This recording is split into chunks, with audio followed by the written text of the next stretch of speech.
Hello bachcho, let's read the question. So the question here says that the hemoglobin molecule consists of 4 polypeptide chains, 2 alpha globins and 2 beta globins. Researchers show that sickle cell anemia results from a fault in just one base in the beta globin chain.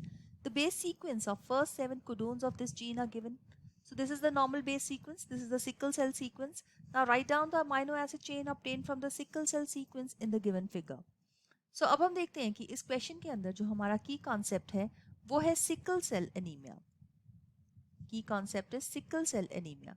अब यहाँ पे हम देखते हैं कि sickle cell anaemia एक example है point mutation का, और ये बहुत क्लियरली हम इन बेस सीक्वेंसेस से देख सकते हैं। इसमें हीमोग्लोबिन की डिफेक्टिव फॉर्मेशन हो रही है, वाइल वी सी कि नॉर्मल हीमोग्लोबिन जो होता है उसके अंदर 2 अल्फा चेन्स होती है और 2 होती हैं बीटा चेन्स। सो हम कह सकते हैं कि 4 पॉलीपेप्टाइड चेन से बना हुआ ये मॉलिक्यूल है। लेकिन सिकल सेल एनीमिया जो कि एक तरह का ऑटोसोमल रिसेसिव टाइप का डिसऑर्डर है। ऑटोसोमल मतलब कि इसका जो डिफेक्ट है वो ऑटोसोम्स के ऊपर प्रेजेंट है। सो this is a autosomal recessive type of a disorder. अब हम इसके कोडोन्स को देखते हैं कि ये जो सीक्वेंस दिया गया है ये बेसिकली बीटा ग्लोबिन चेन का जो सीक्वेंस है वो दिया गया है। बीटा ग्लोबिन एक तरह की प्रोटीन है, मतलब कि ये पॉलीपेप्टाइड है, और इसके पास बहुत सारे अमाइनो एसिड की जो सीक्वेंस है उसकी वजह से ये बनती है प्रोटीन। सो यहाँ पे हम देखते हैं कि हमारे पास 1 2 3 4 5 6 एंड 7 जो है कोडोन्स वो दिए गए हैं। लेकिन इसमें ध्यान देने वाली ये बात है कि जो 6th कोडोन है यहाँ पे, इसमें अगर हम एक सिकल सेल एनीमिया वाले केस में देखें तो जो ए था दैट मीन्स एडेनिन था जो था उसकी जगह पे यहाँ पे यूरासिल आ गया, ए की जगह पे यू आ गया, right. So we can see that there is a mutation only at a single point.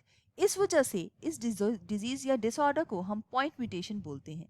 लेकिन ये सिंगल पॉइंट पे जो म्यूटेशन है इसकी वजह से हम देखेंगे कि 6 पोजीशन के ऊपर GAG जो था वो ग्लूटामिक एसिड का कोड था। तो नॉर्मल केसेस में ग्लूटामिक एसिड होना चाहिए था, लेकिन अब पॉइंट म्यूटेशन की वजह से यहाँ पे GUG आ गया, जिसकी वजह से वैलिन जो है यहाँ पे लग जाएगा। और वैलिन लगने की वजह से जो हीमोग्लोबिन है इसका स्ट्रक्चर जो है वो चेंज हो जाएगा। सो हीमोग्लोबिन की जो चेन्स हैं पॉलीपेप्टाइड चेन्स, ये जो है हाइड्रोफोबिक जो बॉन्ड्स है वो बना लेंगी अपनी साइड चेन्स के साथ।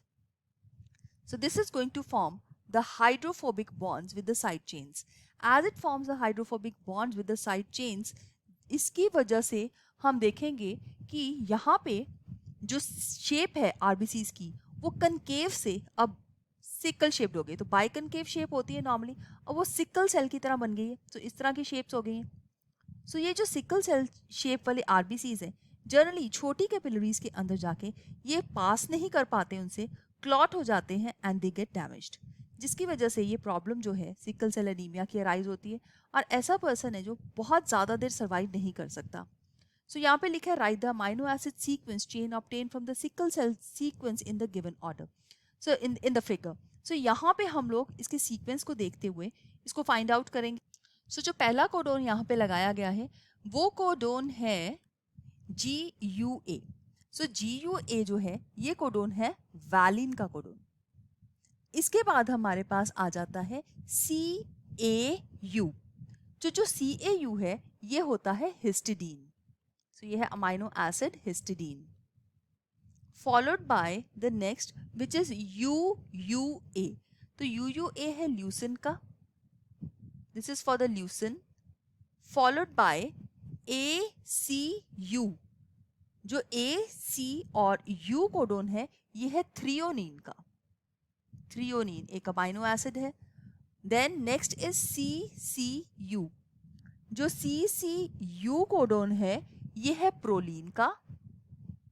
फिर GAUA कोड है वो है वैलिन का code, followed by the GAG code which is for glutamic acid.